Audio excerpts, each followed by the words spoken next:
जय श्री राम। कैसे हैं आदरणीय मित्रों आप? मैं लक्ष्मीपुत्र डॉक्टर कुमार गणेश, जयपुर बीकानेर से। प्रणाम। हाजिर हूँ आपकी सेवा में आज का किस्सा लेकर। और जाहिर बात है कि आज का किस्सा भी हमेशा की तरह बहुत खास है। लेकिन मैं आज के इस किस्से का ट्रैक थोड़ा-सा बदल रहा हूँ आज। वो ये कि अब तक जो अधिकतर किस्से लिए हैं वो राजनीति से जुड़े या सिनेमा जगत से जुड़े। लेकिन आज मैं आपको बहुत पहले 2000 साल से भी पहले सवा 2000 साल से भी पहले इतिहास के उस कालखंड में ले जा रहा हूँ कि जो दौर भारत के लिए स्वर्णिम युग कहा जाता था। बड़ा सुनहरा दौर था।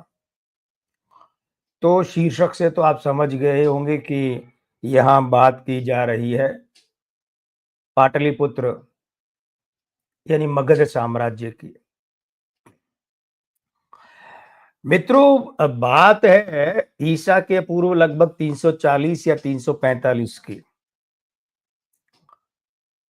कुछ जगहों पर ये उल्लेख 340 ईसा पूर्व मिलता है, कुछ जगह पर ये 345 ईसा पूर्व मिलता है। तो तब एक बालक का जन्म हुआ और उस बालक को विष्णुगुप्त यानी कि आचार्य चाणक्य अपने साथ ले गए। कैसे तैयार किया और कैसे मगध के सम्राट धनानंद का साम्राज्य नष्ट किया और उस बालक को, जो कि बड़ा हो चुका था और उसका नाम चंद्रगुप्त था, उसे मगध का सम्राट बनाया। पाटलिपुत्र राजधानी था, जिसे आजकल पटना कहा जाता है आधुनिक युग में। वैसे पटना की एक लोकसभा सीट का नाम पाटलिपुत्र भी है। तो सम्राट चंद्रगुप्त के यहाँ से मौर्य वंश की संस्थापना हुई और 321 ईसा पूर्व से 297 ईसा पूर्व तक सम्राट चंद्रगुप्त का शासन रहा। अब ये बात आप सभी लोग जानते हैं कि चाणक्य ने, विष्णुगुप्त यानी आचार्य चाणक्य ने सम्राट चंद्रगुप्त को स्थापित किया, सम्राट बनवाया था। तो फिर वे सम्राट चंद्रगुप्त बने और वे उनके प्रधानमंत्री थे, आचार्य चाणक्य। ये सारी कथाएं आप जानते हैं। लेकिन मैं आपको ये बताना चाहता हूं कि आचार्य चाणक्य बहुत निकट से दृष्टि रखे हुए थे सम्राट चंद्रगुप्त पर, उनके साम्राज्य पर, उनके क्रियाकलापों पर, उनके शत्रुओं पर, उनके मित्रों पर। तो आचार्य चाणक्य को ये बहुत अच्छी तरह पता था कि सम्राट चंद्रगुप्त ने जिस भांति अपने साम्राज्य का विस्तार किया है ना, दूर दूर तक किया। दक्षिण में चोल साम्राज्य तक पहुंच गए थे। वहां चोलों से और जो दूसरे वहां के शासक थे उनसे मित्रता हुई। तो ये जो साम्राज्य विस्तार हुआ ना, राज्य विस्तार हुआ, तो इसके कारण से सम्राट चंद्रगुप्त के बाहर तो बहुत विरोधी दुश्मन थे ही, शत्रु थे। लेकिन सम्राट चंद्रगुप्त के महलों में भी, भीतरी तौर पर भी, उनके निकट के लोगों में भी बहुत शत्रु उत्पन्न हो गए थे। बहुत लोग शत्रु बन गए थे, क्योंकि प्रचंड पराक्रमी सम्राट भला किसे सहन होता है। तो आचार्य चाणक्य जानते थे कि चंद्रगुप्त के महलों में भी उसके विरुद्ध षड्यंत्र हो रहे हैं। और बाहर के शत्रुओं से निपटना आसान रहता है, किंतु महल के जो शत्रु, भाई उनसे कैसे निपटे? वे तो अंदर के, पता क्या चलेगा, कब चलेगा कि कौन कब कैसे विश्वासघात करेगा और कैसे सम्राट के लिए हानिकारक हो जाएगा, पता ही नहीं चलता ना। क्योंकि भाई जो महलों में रह रहे हैं वे तो खुद चंद्रगुप्त के आदमी, उनके परिवार के लोग हैं, उनके परिजन हैं, उनके अपने। तो उनकी जासूसी कैसे करवाई जाए? तो कभी भी षड्यंत्र हो सकता है कि महलों के अंदर रहने वाले लोग ही जो है सम्राट की जान ले ले, उन्हें मार सकते हैं षड्यंत्र रचकर।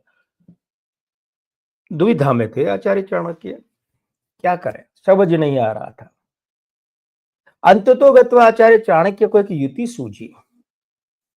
और उस युति के तहत उन्होंने क्या किया कि सम्राट चंद्रगुप्त को भोजन में विष देना आरंभ कर दिया। प्रतिदिन प्रतिदिन जो भोजन सम्राट चंद्रगुप्त के लिए जाता, उसमें आचार्य चाणक्य थोड़ा-थोड़ा विष मिला देते थे या मिलवा देते थे, थोड़ा-थोड़ा। अब आप चौंकेंगे कि भाई ये कैसे प्रधानमंत्री जो अपने ही सम्राट को भोजन में विष दे रहे हैं।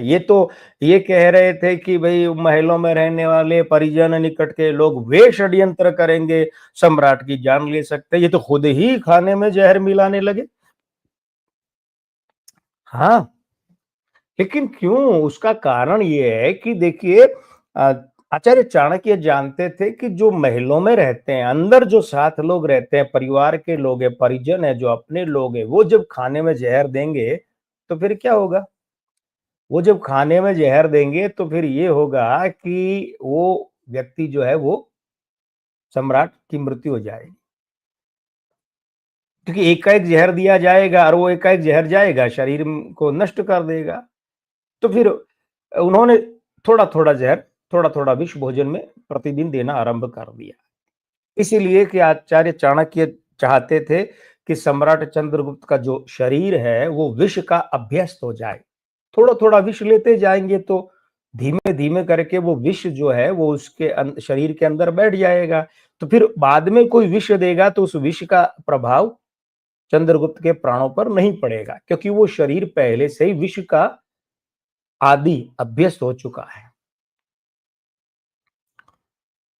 भाई षड्यंत्र होंगे तो क्या होंगे? हथियारों से, तलवारों से षड्यंत्र होंगे तो सम्राट चंद्रगुप्त बहुत बहादुर है, निपट लेंगे, लेकिन खाने में कोई विष मिलाएगा, ये सबसे बढ़िया षड्यंत्र होता है ना, षड्यंत्रकारी की दृष्टि में। तो उसका तोड़ ये निकाला।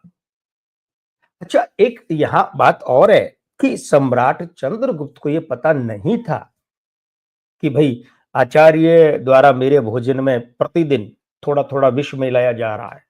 मुझे विष दिया जा रहा है भोजन, पता ही नहीं था, कुछ जानते ही नहीं थे। तो ऐसे में क्या हुआ कि एक दिन जब आचार्य चाणक्य ने सम्राट चंद्रगुप्त के लिए भोजन भिजवाया, सेवक भोजन लेकर गए तो रानी दुर्धरा, कहीं इनका नाम दुर्दुरा भी मिलता है, कहीं दुर्धरा मिलता है, बहुसंख्यक रूप में दुर्धरा मिलता है, तो मैं दुर्धरा ही कह देता हूँ। तो जब भोजन गया चंद्रगुप्त के लिए तो रानी दुर्धरा वहीं थी, तो उन्होंने वो भोजन रानी दुर्धरा के साथ साझा कर लिया। बोले, रानी साहिबा आप आइए, आप भी खाइए, आप भी भोजन कीजिए। तो दोनों जो है वो भोजन कर रहे थे। अब ध्यान ये दीजिएगा कि चूंकि सम्राट चंद्रगुप्त का तो शरीर है, वो तो अभ्यस्त हो चुका थोड़े-थोड़े विष का, तो उस भोजन का विष जो है वो तो सम्राट चंद्रगुप्त पर तो असर उसने किया नहीं। लेकिन रानी दुर्धरा जो है उस विष के प्रभाव में मर गई। वहां उसने विष ने असर दिखाया। अब ये समाचार जैसे ही आचार्य चाणक्य को मिला, वे दौड़े-दौड़े आए, क्योंकि उसका कारण है। भाई जिसकी मृत्यु हो गई सो हो गई, जो मर गया सो मर गया, लेकिन वे दौड़े-दौड़े क्यों आए? क्योंकि उन्हें पता था कि रानी दुर्धरा पूर्णतया गर्भवती थी, मतलब उनका गर्भ पक चुका था और चंद्रगुप्त की वही रानी थी। तो वो फिर आचार्य चाणक्य ने शल्य चिकित्सा करवाई, शल्य क्रिया करवाई, यानी ऑपरेशन करवाया और उस कोख में से, उस गर्भ में से उस बच्चे को निकलवा लिया। रानी दुर्धरा की अ, कोख उसके गर्भ में से वो बच्चा निकलवा लिया बाहर। बच्चा जीवित था। लेकिन हुआ क्या कि वो जो भोजन वाला विष है ना, वो रानी दुर्धरा के रक्त में, उनके खून में फैल चुका था। तो उनका खून, उनका रक्त क्या हो गया था? विषैला, जहरीला। अब वो जो जहरीला खून है, विषैला रक्त, उसकी एक बूंद उस बच्चे के ललाट पर गिरी, उस बच्चे के ललाट पर, और वहां नीला निशान पड़ गया। जहर क्या करता है? जिसके शरीर में जाए उसके शरीर को क्या कर देता है? नीला। तो वो उसके ललाट पर पड़ी और वहां नीला निशान बन गया, नीला बिंदु बन गया। तो नीला बिंदु जो बना, उस बिंदु के कारण उस बच्चे का नाम रखा गया बिंदुसार। और ये बच्चा सम्राट चंद्रगुप्त का युवराज बना और उनके बाद में बिंदुसार मगध का सम्राट बना। तो बड़ी अजीब सी बात है। अगर हम सिर्फ इतना ही सुने या पढ़ें कि हाँ भाई आचार्य चाणक्य ने अपने ही सम्राट को विष दिया, तो पता नहीं हमारे मन में क्या-क्या बातें उठें आचार्य चाणक्य की छवि को लेकर। लेकिन पूरी बात सुनते हैं तो प्रणम्य भाव उत्पन्न होता है हृदय के अंदर, प्रणाम करने को जी करता है कि वाह आचार्य चाणक्य, अपने सम्राट को षड्यंत्रों से मरने से बचाने के लिए क्या युक्ति खोजी आपने। बहुत गजब। ये भारतीय सनातन संस्कृति सदैव ऋणी रहेगी सम्राट चंद्रगुप्त की, और उनसे भी बढ़कर आचार्य चाणक्य की, विष्णुगुप्त की। मित्रों, आज का किस्सा तो बस इतना ही। अगला किस्सा लेकर आऊं, लेकिन उससे हाँ पहले एक बात और है कि अगर ये आपको किस्सा अच्छा लगा है तो पसंद कर लीजिए। इस चैनल की वीडियो आपको अच्छे लगते हैं तो सब्सक्राइब कर लीजिए, और नहीं भी लगते हैं तो अपना प्रेम बनाए रखिए, हमारे लिए वही बहुत है। तो मैं लक्ष्मीपुत्र डॉक्टर कुमार गणेश, जयपुर बीकानेर से अब लेता हूं विदा, और वायदा करता हूं कि अगले एपिसोड में इसी तरह से एक और रोचक किस्सा लेकर हाजिर होऊंगा। जय श्री राम। प्रणाम।